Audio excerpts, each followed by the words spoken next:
Salutations à toutes et à tous, c'est toujours le frère Antoine Fadi, toujours dans les exhortations de Zulu Lassan, toujours dans Kalatam Balé, dans Bible, le livre de la vérité.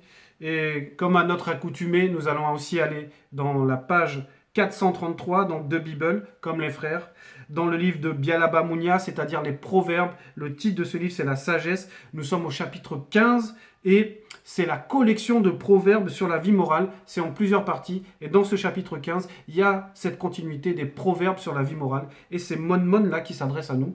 Et on va regarder d'abord pour bien saisir le sujet même de notre exhortation aujourd'hui, qui est, on va dire, la vie morale, qui est l'intelligence, la sagesse de suivre la voie du bien.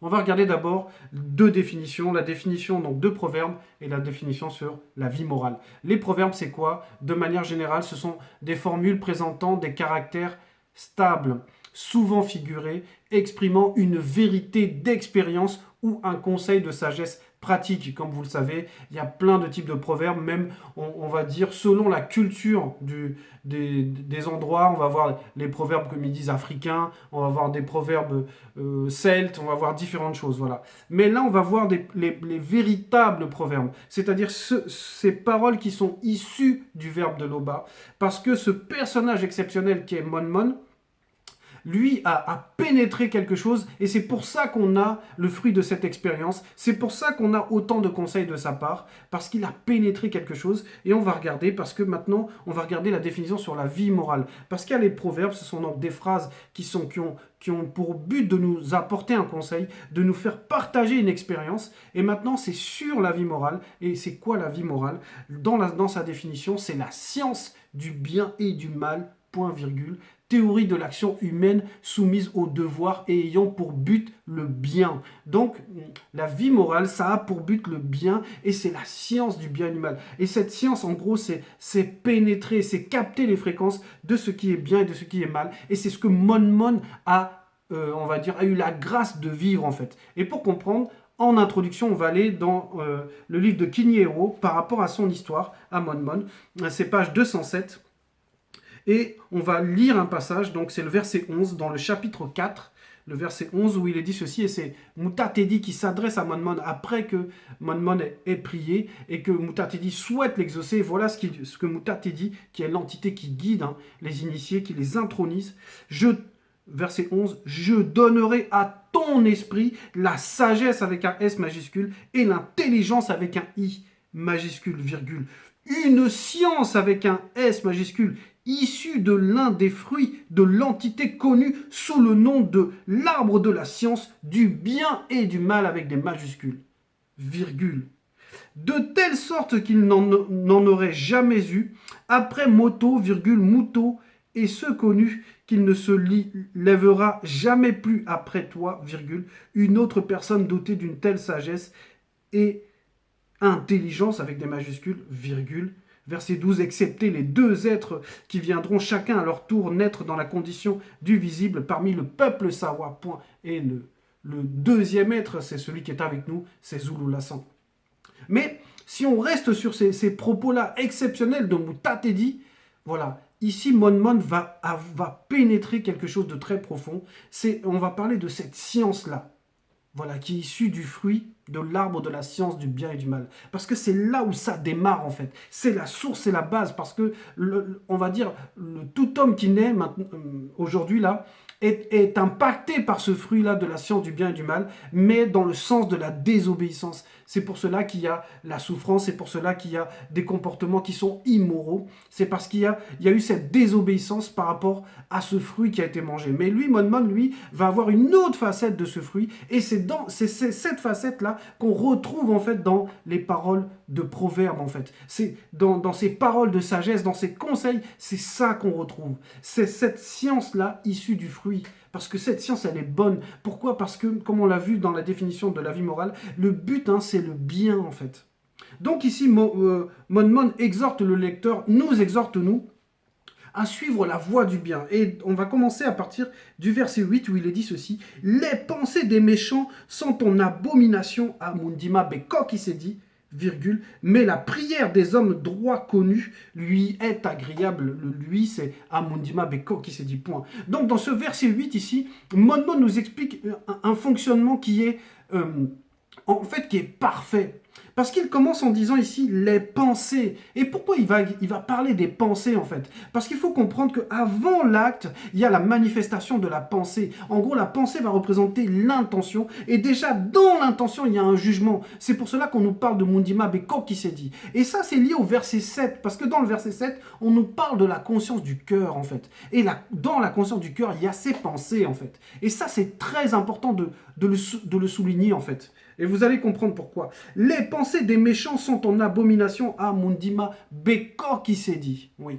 Ça veut dire que déjà, avant même d'avoir fait des actes, avoir manifesté des actes qui sont mauvais ou même des actes bons, les pensées sont déjà analysées. Les pensées sont déjà visibles pour les entités du grand ordre des choses.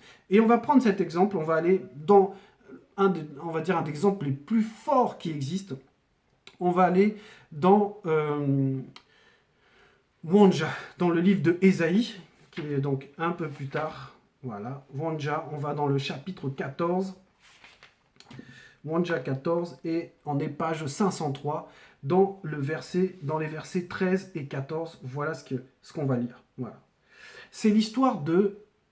En gros, c'est l'histoire du chérubin jadis oint, celui aujourd'hui qui est nommé Satan, l'adversaire. Et voilà ce qu'on dit sur lui, en fait. Tu disais en toi-même, je monterai plus haut où se trouvent les entités qu'on ne peut nommer, virgule. J'élèverai ma puissance au-dessus des proches du Créateur, point virgule, avec des majuscules. Je prendrai place entre les deux mystérieux, point. 14, donc verset 14, entre avant le commencement et après la fin de la non-existence, virgule, car je désire être semblable au Mukoledi, entre parenthèses très haut. Et oui, parce que là, ce qu'on voit là, c'est pour ça que j'ai pris cet exemple-là, c'est tu disais en toi-même, c'est-à-dire que ces pensées-là étaient visibles pour les autres entités. Pour les entités qui lui étaient supérieures, c'était visible. Il disait en lui-même. Donc c'était ces pensées-là, comme on a vu dans le verset 8. Ce sont ces pensées, et derrière ces pensées-là, on voyait en fait la convoitise. Parce il désirait être semblable, comme on l'a vu dans le verset 14. Je désire être semblable au Mukoledi. Et là, c'est pas être semblable, genre, je voudrais être comme lui, en fait, c'est pas ça. Il veut sa place, il veut sa puissance, il veut sa position. Mais il y a un mystère derrière celui qu'on appelle on va dire, le Mukoledi, entre parenthèses, le très haut. Ce n'est pas ce qu'on apprend dans les religions. Là, c'est encore autre chose, c'est d'autres profondeurs que seul Zulula a pu nous révéler sur ce mystérieux, on va dire, cette notion qu'on appelle le très haut, là.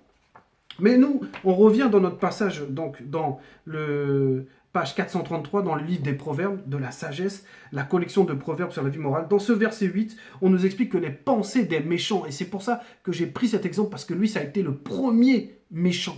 Ça a été le premier qui a manifesté quelque chose qui, en gros, était contre la sagesse, qui était contre la morale, c'est-à-dire, on va dire, ce qui mène vers le bien. Parce qu'il avait été initié, ce chérubin jadis oint, à suivre une voie, et à un moment dans son initiation, lorsqu'il a reçu un certain fruit, un certain enseignement, il a basculé.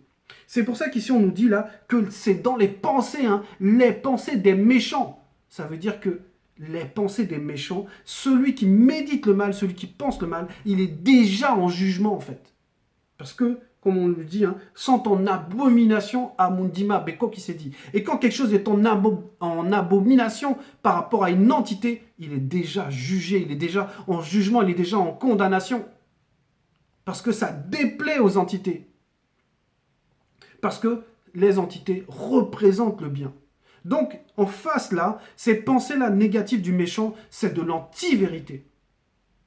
Mais la prière des hommes droits connus lui est agréable, oui. C'est la suite donc de ce verset 8, oui. Parce que d'un côté, ce qu'il faut comprendre, c'est que la prière manifeste en fait, fait sortir en fait les pensées.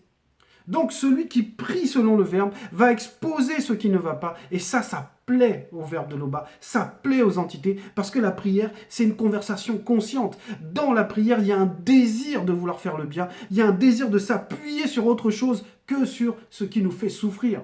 Parce que Là, lorsque ici, l'homme droit connu, lorsqu'il prie, lui, il va exposer ce qui le dérange. Et savoir exposer, c'est quelque chose de très important parce que ça permet de rester dans la voie qui est droite, dans la droiture. Mais on va découvrir cela. Le verset 9, la voix du méchant est en horreur à Mundima Bekor qui s'est dit, virgule, mais il aime celui connu qui poursuit la justice, point. Voilà.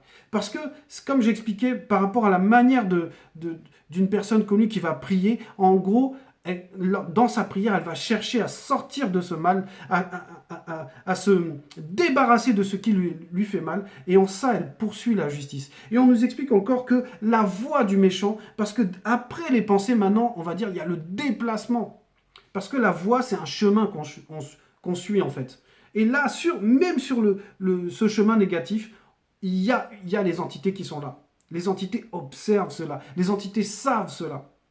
Donc, la voix du méchant va conduire de toute façon à une action de Mundima Beko qui s'est dit. Parce qu'on nous le dit ici, hein, la voix du méchant est en horreur. Ça veut dire que Mundima Beko qui s'est dit va s'opposer à cela.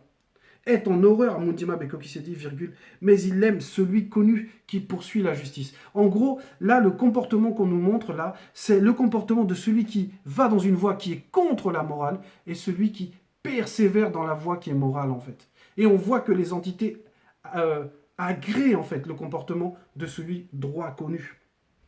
Verset 10, celui qui s'écarte du bien sera sévèrement puni, 2 points. Refuser les avertissements conduit à la mort spirituelle. Et ça, c'est un des versets piliers de notre exhortation là. Parce que ici, ça nous montre qu'il y a des avertissements qui sont donnés, même aux méchants, même à celui qui ne veut pas écouter. Il y a cette petite voix qui lui dit, ne fais pas ça. Ne va pas cambrioler là-bas, ne va pas te moquer, ne va pas insulter, ne va pas faire ça. Parce qu'il y a néanmoins cette loi morale qui résonne à l'intérieur de tout être. Parce que lorsque la création était manifestée, il y avait l'arbre de la science du bien et du mal qui était dans le jardin. Donc l'enseignement était déjà là en fait. Mais c'était la partie du bien. C'était rester, demeurer dans la voie qui est droite, celle qui est agréée par les entités. Donc ici on nous dit, celui qui s'écarte du bien sera sévèrement puni. Donc pourquoi il sera... En fait c'est un avertissement, parce qu'on nous le dit après, hein, refuser les avertissements, ça veut dire qu'il y a des avertissements qui sont donnés et que la personne délibérément refuse cela, conduit à la mort spirituelle. Voilà, refuser les avertissements, parce que comme j'ai pris l'exemple, même quand on veut faire quelque chose de mal, on a cette petite voix qui nous dit, attention, ne va pas là-bas, ne fais pas ça, ne manifeste pas cette chose-là. On va prendre l'exemple, on va aller dans Thémouséa, donc dans le livre de celui qu'ils appellent Job, Thémouséa 33, à partir du verset 13. C'est donc page 304, où il est dit ceci, je vais lire à partir du verset 13, dans le livre de Thémouséa, par rapport aux avertissements. Le verbe de l'Oba parle cependant, virgule, tantôt d'une manière, virgule, tantôt d'une autre, virgule, et le non-initié n'y prend point garde, point. Verset 14, il parle, donc le verbe parle, par les entités à travers des songes, virgule, par des visions nocturnes sans que celui-ci ne le voie, virgule, quand les non-initiés sont livrés à un profond sommeil, virgule, quand ils sont endormis sur leur couche, point. Verset 15, alors les entités leur donnent des avertissements sans que les non-initiés ne puissent les voir, virgule. Puis les entités leur mettent le sceau pour leur instruction, virgule, afin de détourner les non-initiés du mal et de les préserver de l'orgueil. Point. Donc là, si on prend l'exemple des non-initiés, des gens qui, en gros, les non-initiés ici vont représenter des méchants, vont représenter des personnes qui ne vivent pas pleinement dans une vie morale, ont beaucoup de portes ouvertes, manifestent des comportements qui sont anti-vérité, qui sont anti-véritables et qui conduisent au mal parce qu'ils ouvrent des portes. Mais on avertit les non-initiés, de même qu'on va dire on avait averti la femme de celui qu'ils appellent Pilate, mais son vrai nom c'est Nkéti, dans un rêve, par rapport à Koudoumane, c'est-à-dire au véritable Christ, qu'il ne fallait pas que son mari touche à cet homme parce que cet homme était bon, cet homme était pieux, cet homme était venu pour extirper le péché de ces non-initiés, pour les amener vers le salut, c'est-à-dire pour qu'on puisse atteindre le salut, il fallait donc passer par la justice, et c'est l'obéissance au Verbe qui nous rend juste. C'est ce qu'on a vu quand on revient là, on va revenir sur notre passage, dans le Proverbe, voilà. Dans le verset 9, hein, poursuit la justice à la fin. Hein, mais il aime, c'est-à-dire Mundima, mais quand il s'est dit, aime celui qui poursuit la justice, parce qu'il faut cette justice. Voilà, c'est ça c'est l'obéissance, c'est le fait de rester sur cette voie droite, de manifester le bien qui rend juste, et le fait d'être juste, c'est ça qui va permettre le salut. Donc comme je le disais dans le verset 10, hein, celui qui s'écarte du bien, celui qui change de voie, qui ne choisit pas la voie du bien, sera sévèrement puni, oui, parce qu'il n'y a pas d'effet sans cause. Quand on pose des actes, il y a forcément ces actes conduisent à quelque chose, une condamnation ou une justice en fait. Mais on sait que la justice, ça peut être aussi la condamnation, puisque la justice, c'est l'équilibre en fait. C'est la loi de l'équilibre. Donc, comme je disais, verset 10, donc, refuser les avertissements conduit à la mort spirituelle. Et la mort spirituelle, c'est la condamnation. C'est le fait de passer au jugement. Parce qu'il faut comprendre que passer au jugement, là on nous a cité là, depuis le début, là, à partir de ce verset 8, qu'il y a l'entité en charge des châtiments. Ça veut dire que, du domaine de la nature, ça veut dire que la personne, il faut qu'elle fasse très attention. Le jour du jugement, ce n'est pas la rigolade. Quand on vous dit, même dans le livre d'Apocalypse, dans les Bibles actuelles, qu'il y aura les grincements dedans, il y aura des pleurs, c'est un jour où là, personne ne peut se justifier. Si tu passes au jugement, c'est, comme on dit, c'est très très chaud. Donc c'est pas un jeu. Choisir la vie morale, on fait pas semblant en fait. Vraiment avoir une vie morale, c'est primordial, c'est important.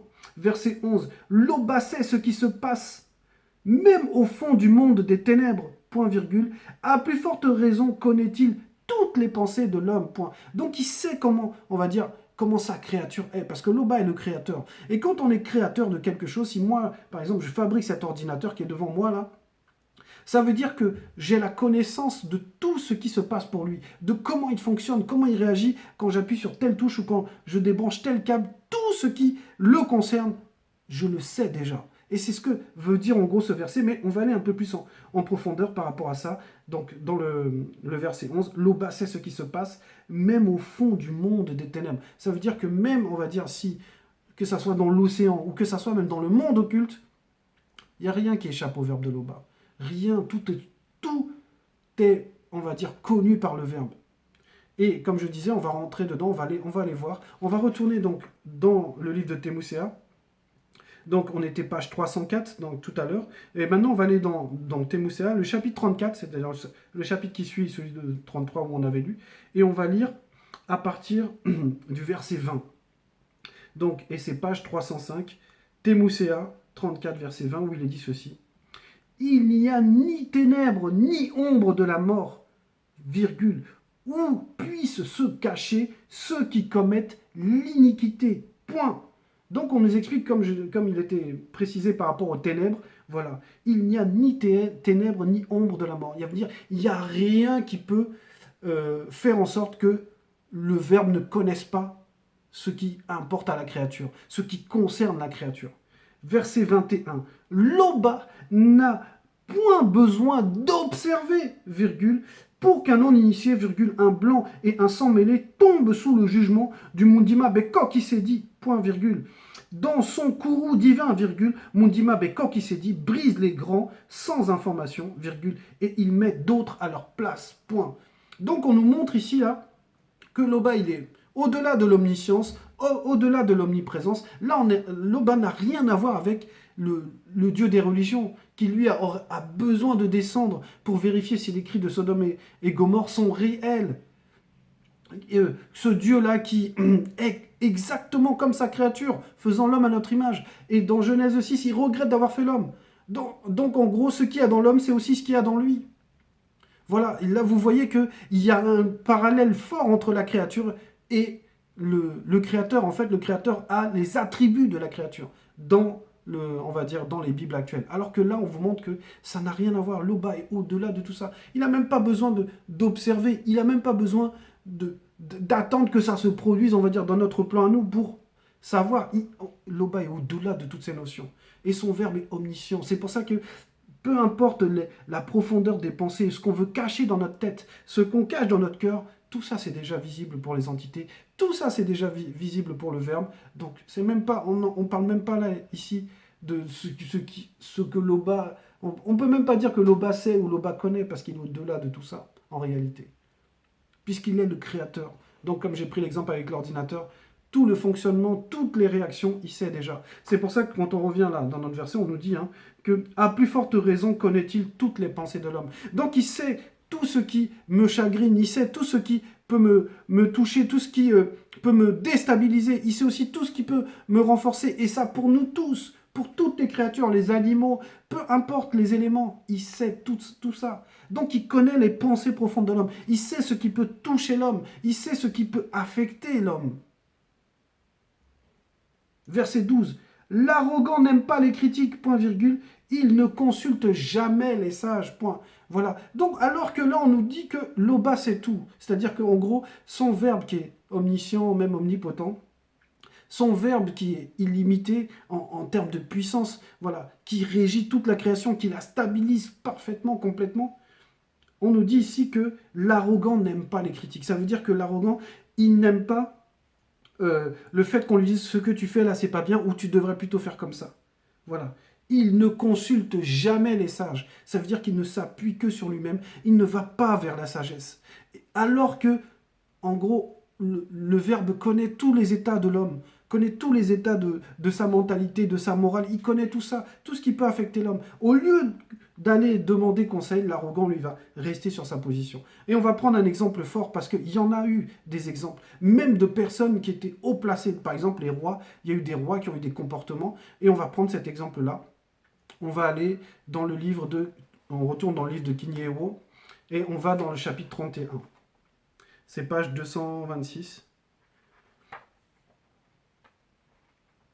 Ouais. Voilà. Le chapitre 31, le titre c'est Mola, c'est-à-dire le roi Akab, dans les Bibles falsifiées, veut prendre la ville de Ewanda. Et donc c'est l'histoire de ce roi-là. Et ce roi veut attaquer une ville. Il a la visite d'un autre roi, qui est donc Kokise, qui est le roi de Soma, de la tribu de Soma. Et Mola, c'est le roi de Tombouanébila. Il veut attaquer une autre ville. Et il demande à ce roi-là, le roi de Soma, s'il peut venir se joindre à lui pour qu'ils aillent attaquer spirituellement cette ville. Et le roi lui dit que ce serait bien de consulter avant d'agir. Et il lui propose de consulter une personne qui est proche du verbe de Loba. Et cette personne, c'est un prophète, c'est Méné, celui qu'ils appellent Miché en fait. Et voilà ce que répond donc le roi Mola, qui, on va le voir là, comme on nous dit, c'est l'arrogant n'aime pas les critiques. Voilà ce qu'il dit donc le roi Mola, dans le verset, on va lire le verset 9. Le roi de Tombouanébila répondit à Kokise, : Il y a encore un homme par qui nous pourrions consulter le verbe de Loba, virgule. Mais moi, virgule, je le hais, virgule, car il ne prophétise rien de bon à mon sujet, virgule, mais seulement du mal, point. C'est Méné, virgule, fils de Landais, entre parenthèses, Jimla. Non pas Méné, qui avait jadis chez lui un lieu de culte, virgule, ni l'archange Méné, bien sûr. Fermez la parenthèse, point. Donc voilà, ici Mola, lui, il n'est pas content parce que il sait qu'il peut consulter le verbe par Méné, mais il ne veut pas y aller parce que Méné, pour lui, ne prophétise rien de bon sur lui. Parce que c'est normal, parce qu'en fait, il agit tout le temps mal. Il est tout le temps dans une voie immorale. Il est tout le temps contre le verbe. Et donc, c'est pour ça qu'il ne veut pas aller vers le verbe. C'est pour ça qu'il va manifester cette arrogance. Et néanmoins, le roi de Soma, Kokise, va le convaincre et on va faire venir Méné. Et Méné va prophétiser effectivement quelque chose qui est négatif pour on va dire, la conscience du roi Mola. Alors que c'est quelque chose pour le sauver d'une voie de perdition. Voilà ce que le roi Mola dit quand il entend ce que prophétise Méné. Verset 21, on est donc dans le verset 21, c'est page 227. Le roi de Tombouanébila dit à Kokise, : Ne te l'avais-je pas dit, point d'interrogation. Il ne prophétise à mon sujet rien de bon, virgule, mais seulement du mal, point d'exclamation. Parce que lui, si on ne va pas dans son sens, si on ne va pas dans le sens du roi, c'est c'est négatif. C'est pour ça qu'il dit le mal. Alors qu'on prophétise le mal parce qu'il est sur la voie du mal. Donc en gros, on l'avertit du danger, comme on avait vu. Les entités avertissent même dans les rêves les non-initiés. On avertit du danger. Là, le prophète lui dit directement que le chemin qu'il prend pour aller combattre là, le fait de vouloir aller combattre, il va perdre. Et ce n'est pas ce qui satisfait le roi, parce que ce roi est plein d'arrogance. Bon, quand on revient ici dans notre verset, donc page 433, dans le verset 12, l'arrogant n'aime pas les critiques, virgule, point virgule, il ne consulte jamais les sages. On va le ramener à nous en fait, parce que ça nous arrive aussi à nous d'avoir cette attitude-là. Des fois, on ne veut pas exposer une situation parce qu'on a peur que la réponse ne nous convienne pas, que la réponse ne nous arrange pas. Et ça, c'est quelque chose, en fait, c'est une porte en fait. C'est une grande porte qui ouvre vers la sortie de la voie morale. Parce qu'on ne veut pas s'appuyer sur celui qui guide, comme par exemple Moutat dit, mais le verbe en général, sur celui qui a la vision. On ne veut pas s'appuyer sur ça, mais on veut s'appuyer sur notre propre fonctionnement, notre propre idée et nous, alors que dans notre comportement, on manifeste des choses immorales qui sont contre le bien. Donc, verset 13, « La joie au cœur épanouit le visage, virgule, le démon de la peine provoque la mauvaise humeur. » Point. Donc, ici, là, dans ce qu'on va écouter là de Mon, en fait, Mon, il présente ce qui est important dans tout ça. Il présente là le fait que, en fait, le verbe de Loba, lorsqu'il manifeste des lois pour la morale, c'est pour le bien de la créature. C'est pour éviter qu'elle souffre. Et là, dans ce passage-là, la joie au cœur épanouit le visage, oui, parce que c'est ce que, quand quelqu'un demeure dans la moralité, il va manifester cette joie, il va vivre cette joie et ça va se voir. Et, à contrario, on nous dit, le démon de la peine provoque la mauvaise humeur. Parce que la mauvaise humeur, ce n'est pas normal. C'est-à-dire qu'il y a quelque chose qui nous rend de mauvaise humeur et on nous donne la révélation ici que derrière chaque chose, il y a un esprit. Mais on nous prévient aussi que quand tu veux vivre dans la loi morale, c'est le bien qui t'attend. Verset 14.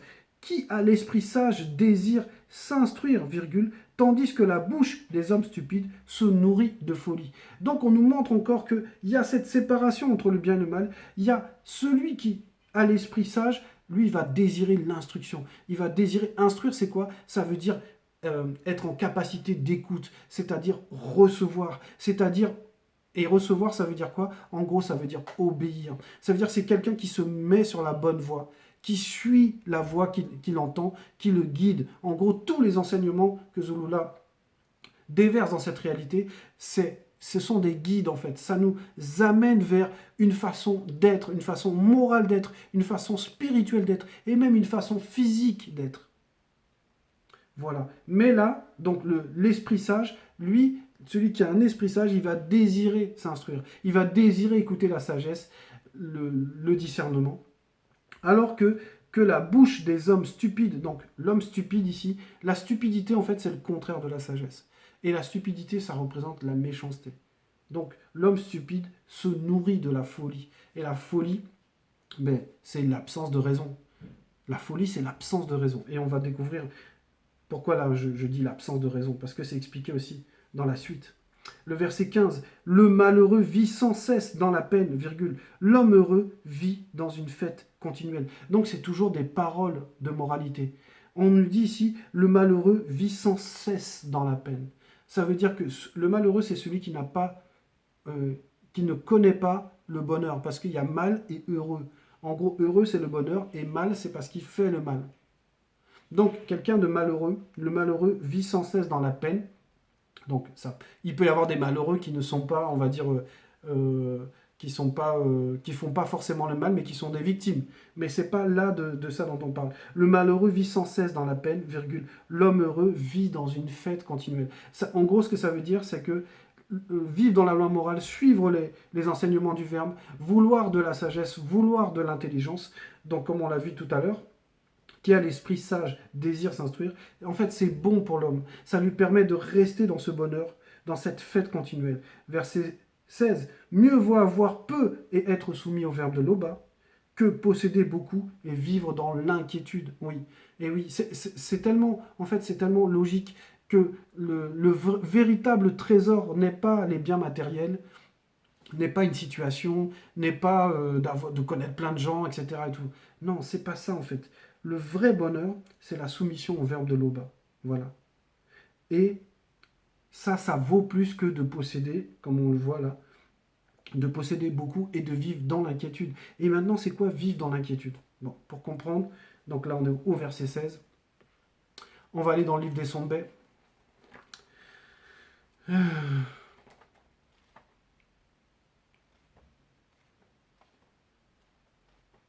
C'est Sombet 8, voilà. Pourquoi là l'inquiétude? Et Sombet 8, donc c'est page 730, et ça dit ceci. Comme on l'a vu, hein, c'était la soumission au verbe, c'est vraiment ça qui est important. Ça nous évite de vivre dans cette inquiétude. Le titre du chapitre 8 du livre des Sombets, Paul, page 730, c'est l'existence avec le verbe de Loba. L'existence avec le verbe de Loba. Le verset 1 nous dit ceci. Il n'y a donc maintenant aucune condamnation pour ceux qui sont avec le verbe de Loba. Point. Et ceux qui sont avec le verbe de Loba, c'est pas juste des gens qui écoutent, hein, c'est des gens qui mettent en pratique. Voilà, donc il n'y a aucune condamnation. Parce que l'inquiétude, là, c'est le fait de ne pas savoir qu'est-ce qui va nous arriver quand on quitte le visible, etc. Et tout. Et aussi, c'est l'inquiétude aussi quand on fait le mal. Un dealer, là, il dort pas bien. Même si il vous fait croire, il dort pas bien parce qu'il sait qu'à un moment, il peut être balancé, les policiers peuvent venir, etc. Et tout. On vit dans l'inquiétude, en fait. Voilà. Parce qu'on vit dans une immoralité, donc on n'est pas protégé. Alors que là, on nous montre ici, SMB nous montre ici, hein, que il n'y a donc maintenant aucune condamnation pour ceux connus qui sont avec le Verbe. Voilà. Et on a, si on va dans le verset 36, donc c'est juste la page d'après, toujours dans le livre des Sombets 8, le verset 36, c'est donc page 732 où il est dit ceci, et c'est lui qui parle encore, parce que c'est lui qui donne cet exemple, et on va voir en fait l'état de conscience de quelqu'un qui marche dans la moralité selon le Verbe. Verset 36. Car j'ai l'assurance que ni la mort, virgule, ni les déchus, virgule, ni les dominations des démons, virgule, ni les blancs et les sans mêlés, virgule, ni les choses présentes, ni les choses à venir du visible, virgule, ni les puissances des démons, virgule, ni la hauteur, ni la profondeur, ni aucune créature ne pourra nous séparer de la manifestation de l'amour de l'Oba, virgule, manifesté aux deux fils, manifesté avant la non-existence. Vous voyez comment ce genre de langage, ce genre de parole, ce genre d'assurance-là, parce qu'il a une vie morale, il a une vie spirituelle, il s'est accroché au verbe, donc il est conscient de son identité. Il est conscient que s'il reste fidèle au verbe, il n'y a rien qui a le dessus sur le verbe. Voilà. On retourne donc page 433.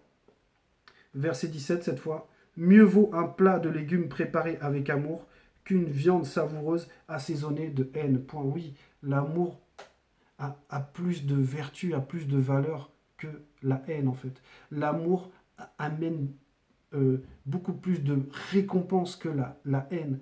En gros, là, l'exemple qui est donné par rapport à la nourriture, les légumes préparés vont représenter une forme d'humilité, une forme de quelque chose qui n'est pas forcément... c'est pas ce qu'il y a, on va dire, pour les hommes, c'est pas forcément ça qui a le plus de valeur ou qui est le plus délicieux. Alors que la viande, elle, la viande, c'est tout de suite, ça a du goût, ça peut être, voilà. Mais on nous dit qu'elle est préparée avec la haine. Donc, en gros, elle perd sa valeur. Alors que le légume, là, qui est préparé avec amour, lui, il va grandir en valeur, en fait. Le verset 19, le sentier du paresseux est couvert d'épines, point. La route des hommes droits est bien dégagée, point. Oui, ça, même Titimbe, notre frère, a pris l'exemple dans la parabole du semeur. C'est vraiment tellement bien expliqué dans son passage. Voilà. Tout est dit en fait. La voie dégagée, c'est qu'on a enlevé les épines, on a enlevé les pierres, on a enlevé tout ça. En gros, elle est éclairée et que le Verbe te donne, quand il te donne cet éclairage, tu vas éviter les pièges. Donc en gros, ta voie, elle est tranquille. Voilà, c'est pour ça que je disais que il faut bien comprendre que la voie morale, c'est une voie qui est bonne pour l'homme. C'est une voie, en fait, ce que le Verbe te propose, c'est pour ton bien. C'est vraiment par amour qu'il y a cela, quoi. Verset 20, un fils sage initié fait la joie de ses parents initiés, point. Le non-initié ne respecte pas les siens selon le Verbe, point. Et oui, c'est logique. Et il y a tellement, en ce moment, on va dire, on est dans une ère où la jeunesse aujourd'hui, elle est devenue cruelle, elle est devenue insensible. Elle n'a plus de vie morale. Elle est dans l'immoralité, dans tellement de choses. Et on le voit dans la violence. Les gens, des jeunes, ils ont 16 ans, ils tuent des parents, ils tuent des hommes, des femmes, et ils n'ont aucun remords. Ils ne regrettent pas, ils s'en tapent, ils sont complètement devenus insensibles. Parce que déjà, de base, il n'y a plus la vie morale. Alors que la vie morale, c'est un bouclier. C'est ce qui te permet de rester dans une zone confortable, une zone où tu es heureux en fait. Et on le voit, en tout cas en Europe, même aux États-Unis, c'est de la folie. Et ça, c'est parce que les gouvernements aussi votent des lois immoraux. Les parents perdent les repères de ce qui est moral et ce qui n'est pas moral. Et c'est pour ça que le verbe est important, parce que le verbe nous ramène à ce qui est moral réellement et ce qui est immoral réellement. Voilà, verset 21. Celui qui est dépourvu de sens se complaît dans son ignorance, virgule. Mais l'homme raisonnable va droit sur son chemin, point. Et oui. Celui qui est dépourvu de sens, c'est-à-dire qu'il ne connaît pas le sens de la vie morale, il ne connaît pas le sens de la vérité, lui, c'est un insensé. C'est quelqu'un qui a perdu la direction. Et à l'opposé, on a celui qui reçoit le fruit de l'entité de raison. C'est ce qu'on appelle mais l'homme raisonnable. C'est celui qui écoute la raison parce qu'il se nourrit de ce qui est raisonnable. Et c'est parce qu'il y a cette raison-là qu'on comprend l'intérêt de la vie morale, d'être des personnes avec de bonnes valeurs morales. Voilà, c'était l'exhortation. Comme vous le savez toujours, l'Oba est glorifié.